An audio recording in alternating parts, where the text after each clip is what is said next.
We're going to be chatting with one of our partners, Nissan, and Kabelo Raboso, who is the Marketing Director at Nissan Group of Africa. Kabelo? Good morning, and thank you for having me. Today, I am going to talk about how COVID-19 resulted in an enhanced customer experience and the technological solution that the automotive industry then set up. But before doing that, I'd like to briefly share a view and our ambitions relating to electric vehicles. To set the tone, maybe we can start with a video. Next slide, please. The team's getting there. Give them.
Thank you, Timo.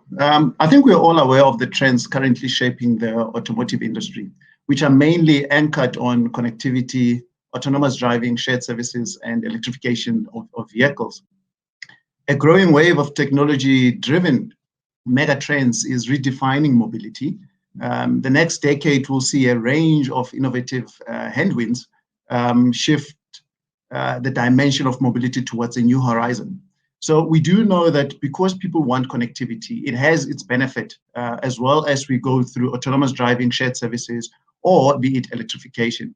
These are very important pillars, especially for customers out there, but also for shaping and changing how the industry operates. We'll see alternative powertrains.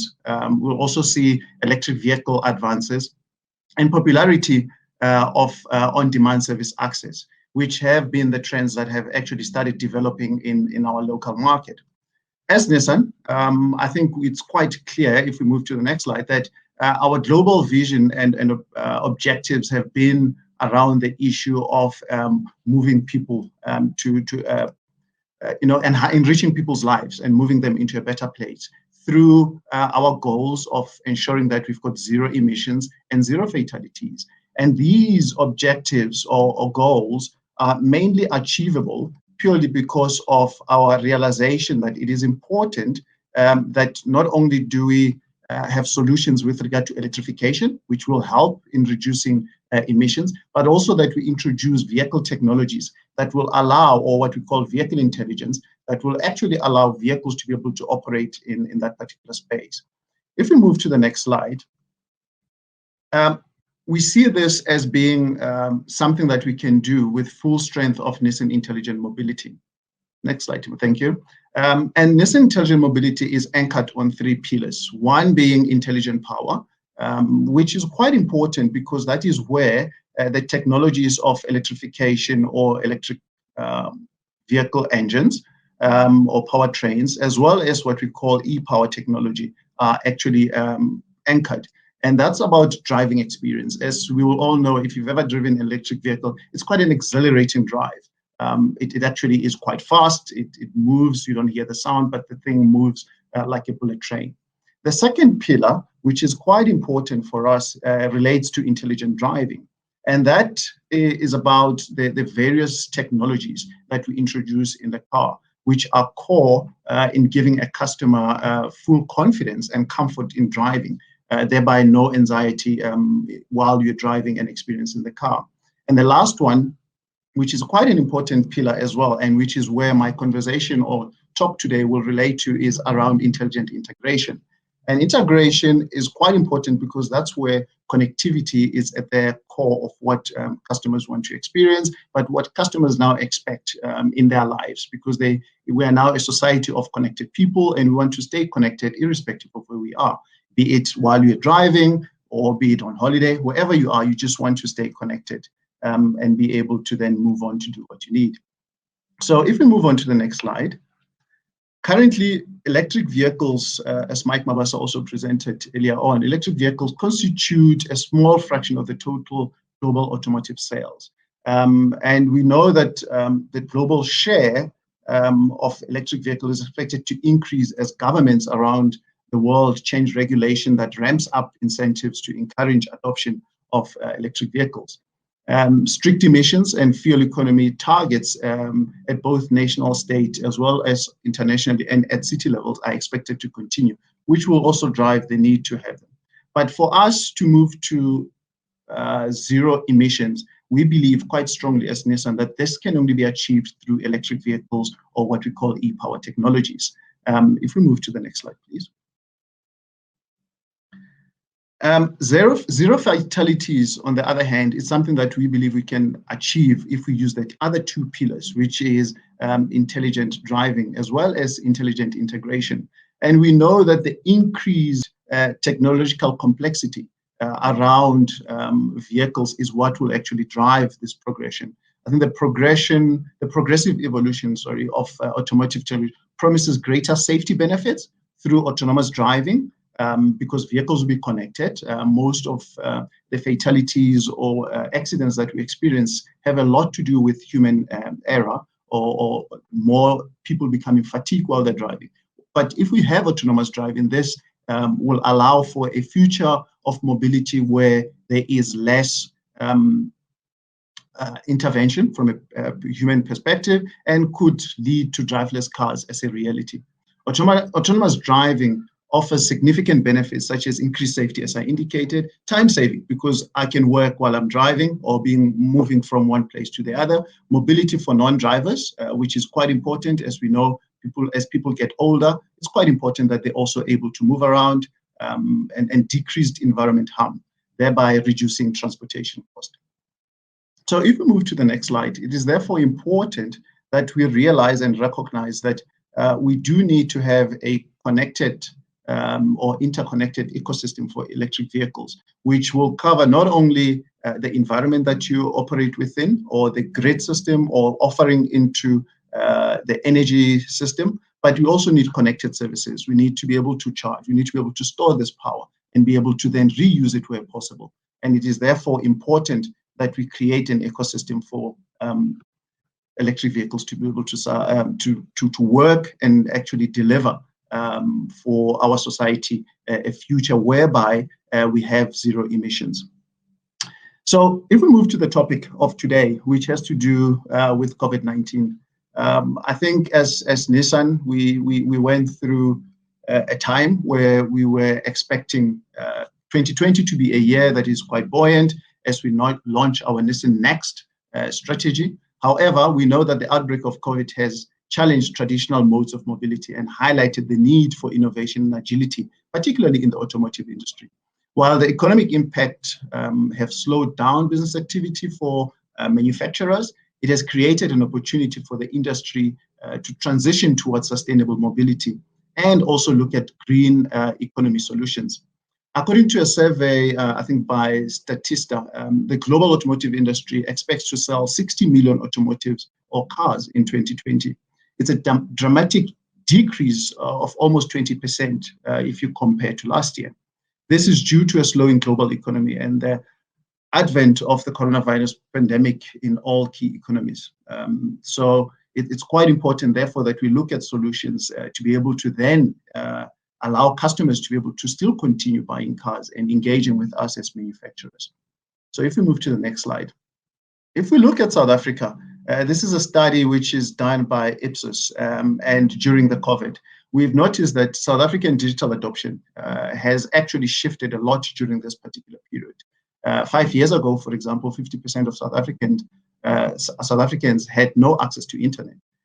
In 2020 alone, this gap closed with 75% of the population now having access to internet via their mobile phones and driving an increase in online buying, which is quite important because then as automotive manufacturers as well as dealers, it's important therefore that we're able to develop solutions that can actually adopt or adjust to the customer needs. If you move to the next slide, we notice that these digital adoption was heightened during COVID-19, as there were many first-time users that actually happened. So, for example, also this is from the Ipsos study, that 67% of the people will go to the major shopping malls less frequently during this particular period, purely because people put their safety before everything else. But in that time, also people started shifting, with 25% making online purchases, particularly in the past week or so. And these, there were a lot of first timers. We know people using their bank apps, people using video conferences, which was a huge shift to behavior that we experienced before the COVID pandemic actually hit us. So what does this mean for automotive, these trends that we actually picked up? So if we move to the next slide, we noticed that customer expectations started changing. We saw people becoming highly focused on digital experiences, which actually transformed engagement. And customers wanted to be empowered because they use this to be able not only to research, shop, doing virtual test drives, and I hope you also have an opportunity to actually test drive or virtually test drive the Nissan Ariya later, but also being able to engage or do things anywhere at any time. So it became more an issue of becoming wanting to have personalized sales support, conversational interfaces with us, and then shopping in virtual reality. So how do we then, as an industry that has a lot of brick and mortar in terms of dealerships, where people have to go into dealerships to be able to transact with us, kick the tires, touch the vehicle, look at things, and turning all that into a virtual reality, and looking at how future retail would look like, and also use artificial intelligence to be able to then serve a customer, to be able to then ensure that the experience is actually much more seamless, as the expectation from connectivity is that it must be seamless for the customer, and in that also at the same time providing them with the safety of staying away from either getting infected or able to do things as the time or at the time that suits them best. So as Nissan, if we move to the next slide, which is basically what we then started looking at, we decided to use the time of COVID to innovate, and we introduced, and this was quite interesting because while in South Africa we worked very hard, but globally we all, as different markets, started looking at how do we allow people to shop at home, because the pandemic and the lockdowns were not limited to South Africa, but we also noticed around the world it became an issue. So in response to the unique challenges posed by COVID-19 pandemic, I think Nissan looked at opportunities of transforming the customer experience to effectively bring the showroom directly to the people's homes. All the most popular services, queries, bookings associated with a trip to your local dealer can now be done in a digital space at the safety of your living room. Services include a full virtual showroom experience, providing a 360-degree online tour around the dealership to discover vehicles as well as options to buy. So this is from us, or from our perspective, it's moving from being product-centric to more customer-centric.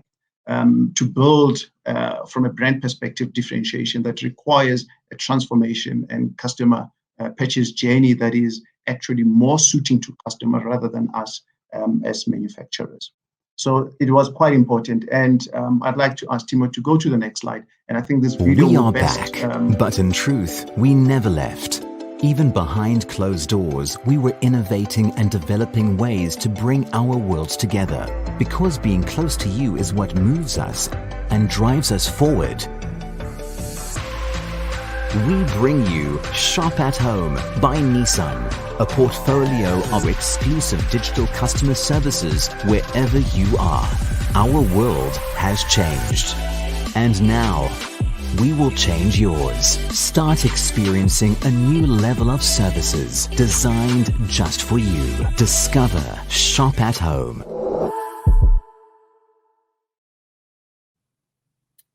Thank you, Timo. So since the onset of novel coronavirus, we've seen a global trend towards online sales in the automotive industry, and thus have developed tools to ensure a seamless process for our customers. We launched our first interactive chatbot called Kaito to meet the needs of the new and exciting buyers. The name is actually Japanese, and it actually means to fly or to soar. So Kaito represents the passion for excellence that lies at the heart of what Nissan South Africa brand wants to actually showcase in the market. So Kaito is built to improve overall customer experience and can carry out a number of functions like customer queries, provide real-time and engaging information to customers, redirect queries if a human intervention is actually required. If we move to the next slide. Another innovation that we actually did during this period was to do a first with introducing a pre-finance approval system. We worked with Westbank. Basically, the buying process can also be completed online with a huge finance calculator and also a loan assessment and approval. So this is a first in that the actual approval is an approval. So it's not necessarily completion of forms and a tentative approval. Because it links not only with the systems at Westbank, but it also links with the credit bureaus that we're able to then assess and be able to provide live approvals. So South Africans can now receive feedback on whether they are approved within 10 minutes, which makes the whole seamless experience for a customer from choosing a car all the way to actually acquiring the car, which is quite important for us. And these are some of the innovations that actually COVID allowed us to think, and there's still more to come in this particular space. So if we move to the next slide, and before we actually play the video.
What ARIA offers us and affords us is an opportunity of breaking conventions.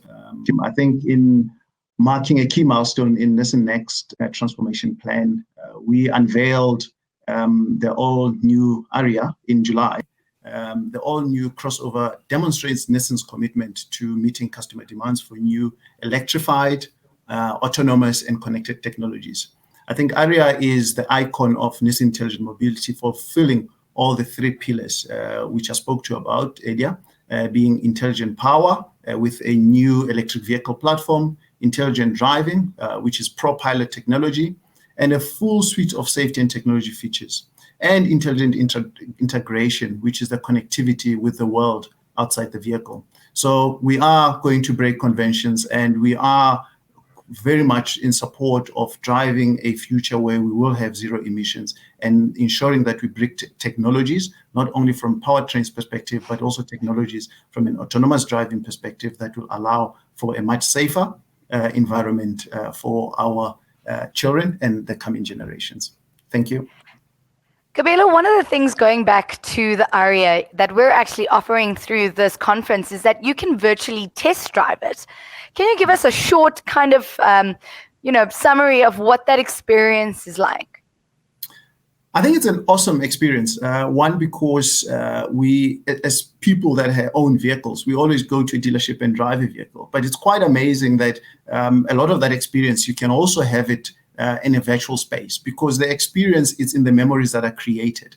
So you get to see not only what the technology in the vehicle is about and what it's able to do, but also you experience how it feels like you would in a normal test drive. Yes, you're not driving in the bumpy roads or hitting some potholes, but at least you do get to experience and hear the sound that the vehicle makes and the environment that it actually operates within. So that service is actually available with the conference, so definitely go and check it out. You can test drive the ARIA.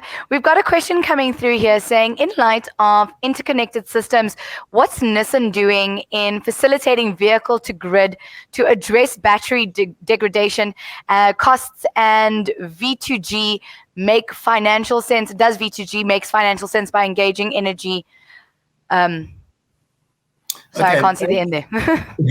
Yeah, as you might know, one of the technologies that allow electric vehicles allows is not only about taking power from the grid that is empowering the vehicle, but also the ability to store and giving back that power into the grid, or maybe at your home, like as you might not be aware, actually. I've just had load shedding, so this is where the electric vehicle comes in. So V2G, it's where vehicle to grid. That's what it stands for, where a vehicle can actually offer power back into the system. So it's a technology that we as Nissan are quietly proud of, because we are the leading manufacturer of electric vehicles that actually offer that particular technology. The Leaf offers that technology at this stage, and it's quite important purely because not only does it help in reducing, but it stores and allows to power your space at any point in time.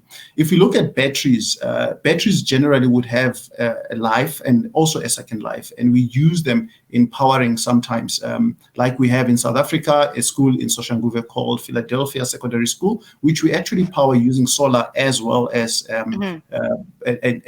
second life battery to be able to do that. So V2G is quite important, and it's something that we should continue actually pursuing. All right, great. Well, we are going to keep you with us for a few minutes, because we're actually crossing over to our next panel.